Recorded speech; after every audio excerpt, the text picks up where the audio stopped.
Chief Justice Melville Fuller by Michael Rooney.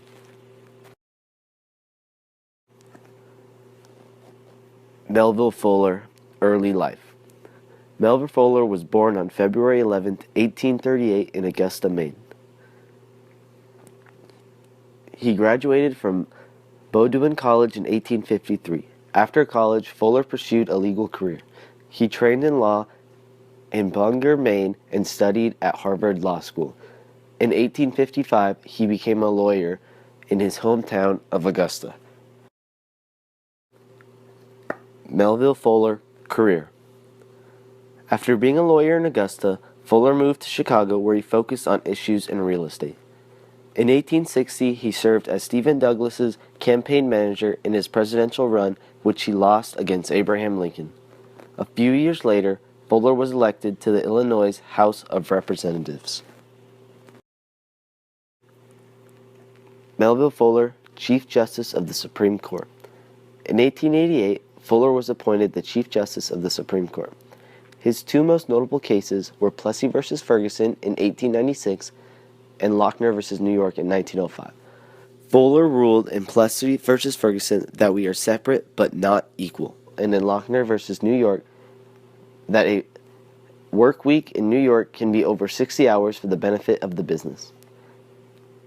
Melville Fuller was a Chief Justice until he died on July 4, 1910 in Sorrento, Maine. Melville Fuller, personal life. Fuller was married to Callista O. Reynolds in 1858, but she sadly died in 1864. 2 years later, he married Mary Ellen Kuhlbauer, who died in 1904. Fuller had several children with both wives. Furman vs. Georgia by Brian Hicks.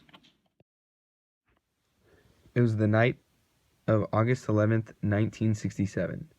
A man named William Joseph Mickey and his family were asleep in their Savannah, Georgia home. William Mickey woke to a sound of an intruder. He went to investigate and found an African-American man named William Henry Furman. In an official statement, Furman told the court that he tripped and fell and the gun went off, killing Mr. Mickey. This contradicted his prior statement to police that he had turned and blindly fired while fleeing. Furman was found guilty for murder, and on September 20th, 1968, Furman was sentenced to death. At the time of Furman's conviction, the number of people executed had been declining after the peak year of 1935, and racial bias had played a significant role in deciding who lived and who died. Many reformers saw this racial bias and wanted to show the discrepancies of capital punishment. The case was brought before the Supreme Court in 1972. It was argued that the death penalty was in violation of the 8th and 14th Amendment. The 8th Amendment prohibits cruel and unusual punishment, but also mentions excessive fines and bail.